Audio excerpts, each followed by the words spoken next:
We're going to be in the book of John for a little while yet. That's really going to be interesting.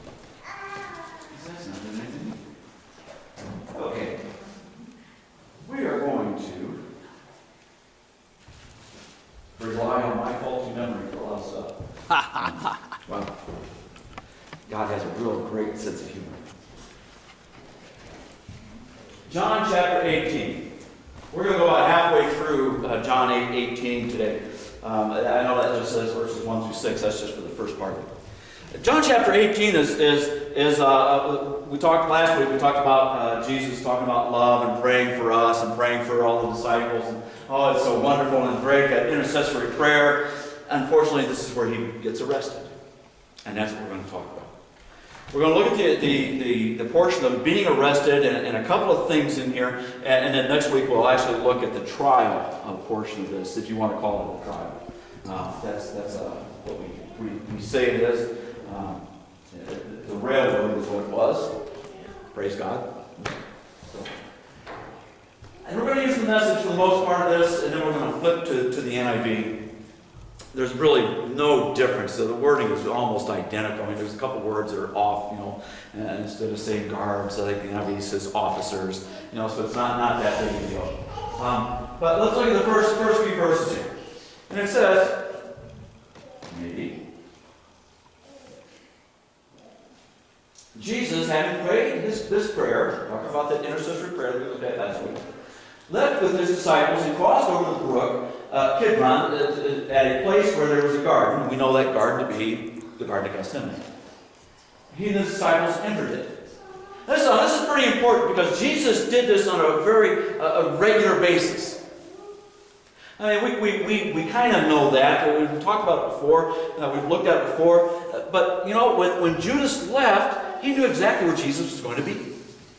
And so that's why this is so important. Jesus knew that Judas knew where he was going to be, and yet he still went. So he went to the garden, and he and his disciples entered it. Now Judas, his betrayer, knew the place because Jesus and his disciples went there often. I mean, daily just about when they were in the area. So Judas led the way to the garden, and the Roman soldiers and police that they use here. I think of the police as the Jewish police.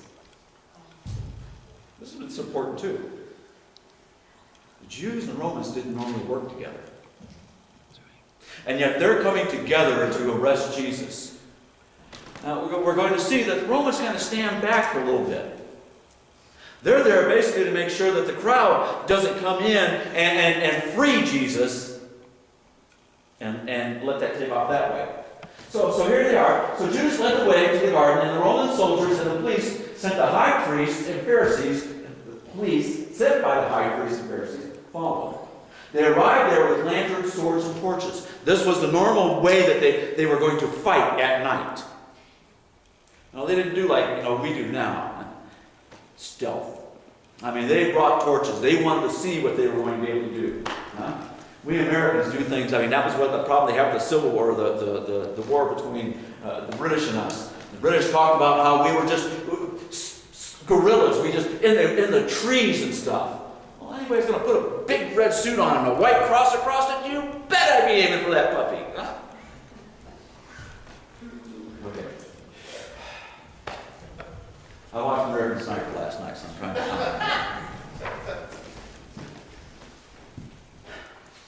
They arrived there with lanterns and torches and swords.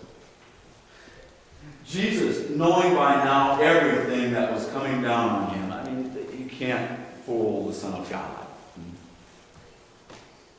Knew that everything was coming down on him, went out and met them. Went out and met them. He knows what's going to happen. He knows they're coming to arrest him. The swords and torches, and it's kind of obvious that it's not it's something that's going to be polite and friendly. And so he knows that what's going to happen, the trial, the beating, the crucifixion, he knows all that, and yet he walks out to meet them. And he said, "Who are you after?" And they answered, "Jesus, the Nazarene." Kind of like, you've got a summons for your arrest. For whose arrest? for Jesus. This is where it gets really interesting. And in the next part, we're going to see something pretty funny that I've never really paid attention to before. And I hope you do too. So start at verse 6. And Jesus said, I am he. And they drew back and fell to the ground.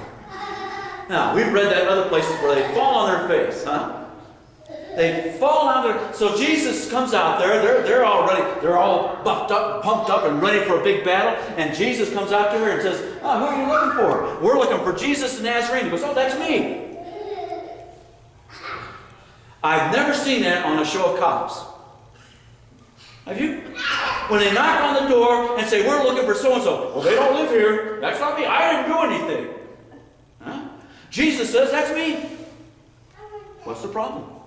And out of just the power of God, they fall down. It wasn't that they were bowing out of respect. They were coming to arrest him and take him to jail. They could have fallen down thinking, oh my goodness, everybody else does this. That's not me. I didn't do it. But it's out of power, but that's God. Jesus says, that's me. And they back up and fall right on their face.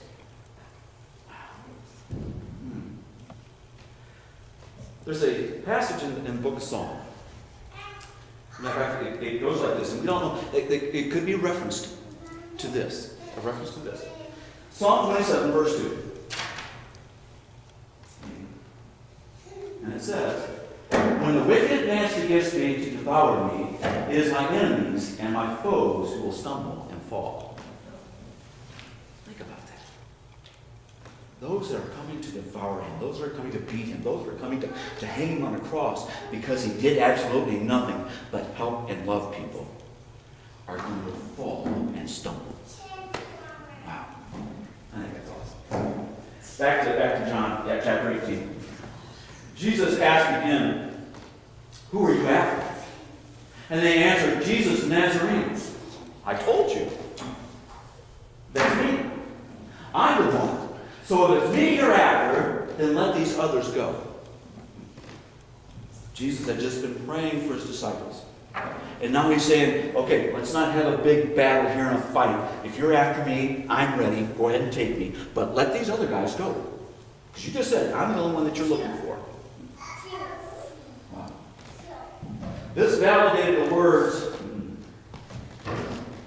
in his prayer, I didn't lose one of those that you gave me. Just then, my hero, Simon Peter, who was carrying a sword, pulled it from its sheath and struck the chief priest's servant, cutting off his right ear. I have to tell you, the commentaries on this were pretty hysterical. Because it talks about, Peter was probably a right-handed person, now he's taking out the sword, and if he's whacking for somebody's head, all he got was the right ear.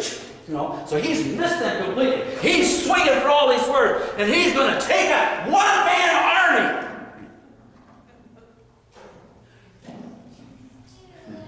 Can you just picture the Roman soldiers looking at him? What are you doing? Did Peter do it because he wanted to be a one-man army? Did he do it because he was embarrassed? It wasn't common for people to be carrying swords. You know, did Peter have a concealed sword permit? I doubt it. So that's why John talks about it here, is that he was carrying a sword. You don't know why, but he was. And he whips it out and swings at the closest person to him, which wasn't an officer, which wasn't a soldier. It was this poor guy, this priest, or this slave. And he whacks his ear off. Wow. More Malchus, the servant's name. Jesus ordered Peter, put back your sword. Do you think for a minute I'm not going to bring this up the Father gave me? Remember, he says at the very beginning, I could call down angels, multitudes, legions of angels. But Peter, don't worry about it. We know that in the other Gospels, they even talk about Jesus putting the man's ear back on. A lot of things that happen here. John just covers a few. John 18:12.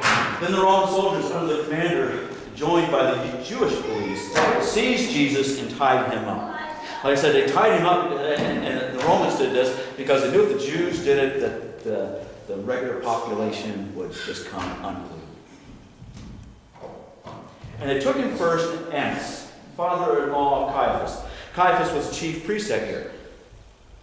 Annas was chief priest back from 4 to 17 A.D. So he was an old person, a chief priest, old times. 5 of his sons became chief priests. Now his son-in-law became a chief priest. So really, who was the chief priest? That's why they went to Annas first. It reminded me of the dailies of Chicago. That's what it reminded me of. That you have this not mob, that you have this political power, and even though this person is not officially in power, they're still in power. Wow. They took him to Annas first. Didn't even take him to the current chief of police. Or chief priest. And Annas question. It was Caiaphas who had advised the Jews that it was to their advantage that one man died for the people.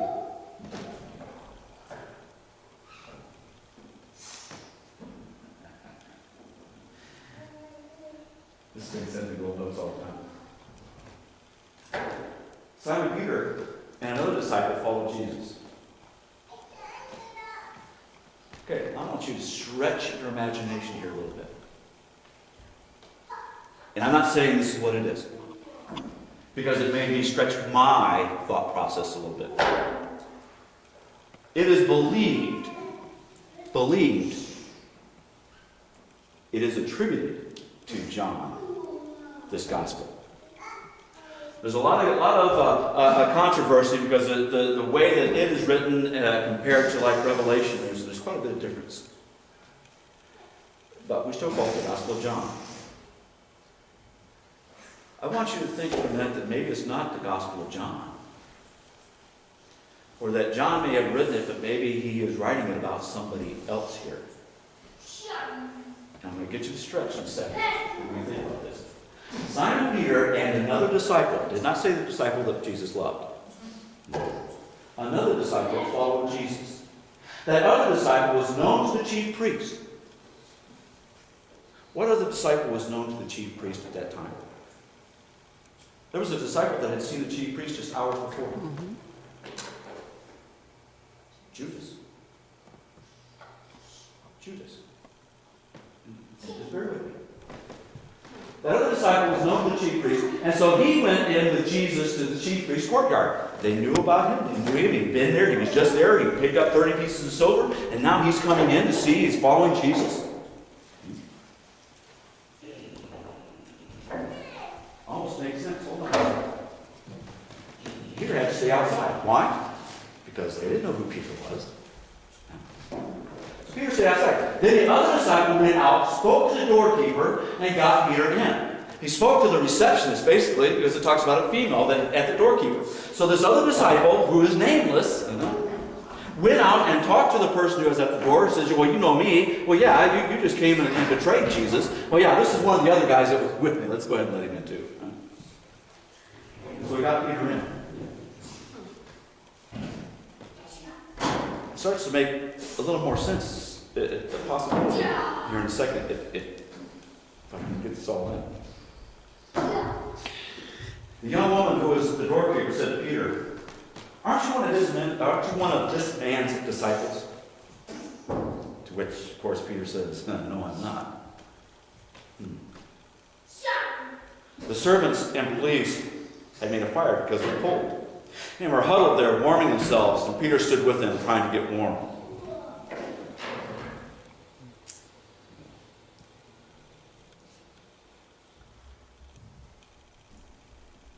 Same time, while he was trying to interrogated Jesus regarding his disciples and his teachings.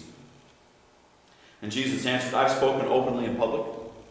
I've taught regularly in meeting places in the temple where the Jews all come together. Everything has been out in the open.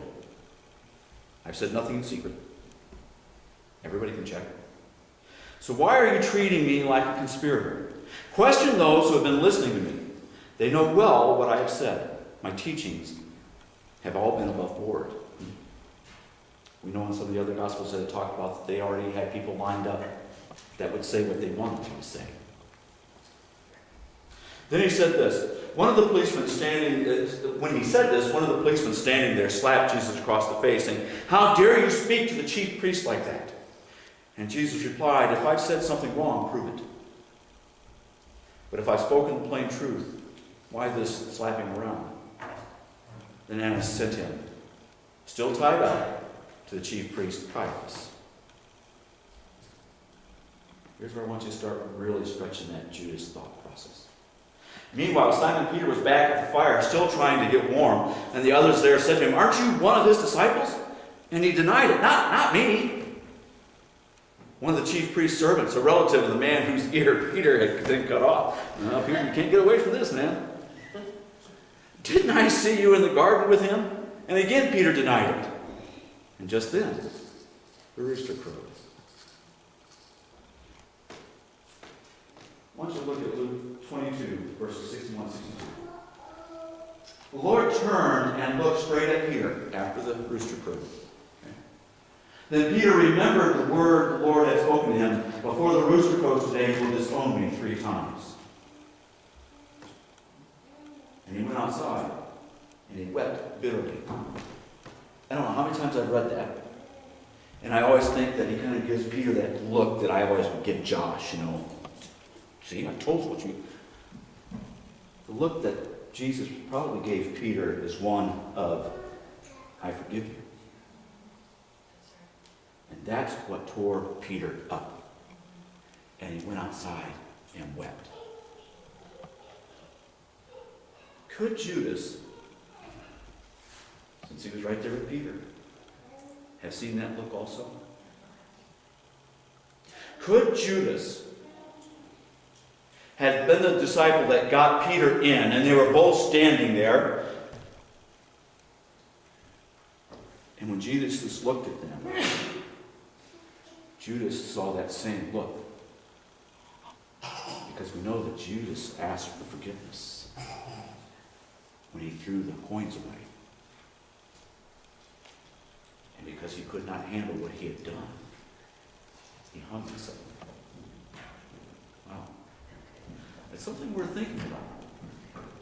We want to make Judas out to be the bad guy. And, in our minds he is because somebody turned him in. In God's plan, and I've argued people with this because this almost sounds Calvinistic, is that in God's plan, Jesus was going to die. He had to die. We know that. He's the ultimate sacrifice. So somebody was going to turn him in. I don't think our God is that bad that he would say, this person will be punished for all eternity because I'm making him turn in my son. No. That's not the God I have. The God I have can look at that individual and say, I can still forgive you. And when he realized that, he couldn't deal with what he had done. Wow. Who did it have been Judas that was with Peter? Matthew 27, verse 4 to 5 say, talking about Judas, when Judas realized, he said, I have sinned, for I have betrayed innocent blood.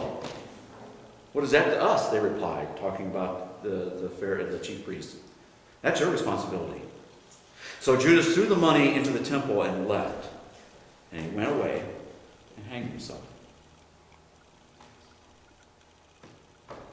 I have sinned, for I have betrayed innocent blood. Jesus looks at Peter. Maybe Judas is standing right next to him still.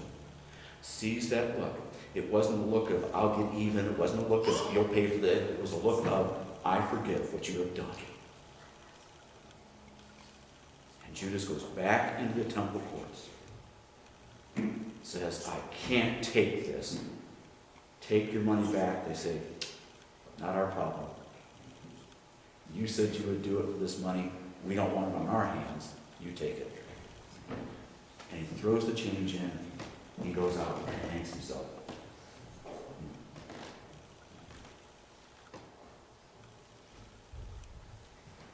The story of the arrest of Jesus,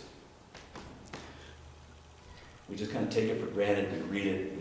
We laugh about, the slave's ear getting cut off. We know, like I say, one gospel says that Jesus put it back on, or at least that Jesus healed it.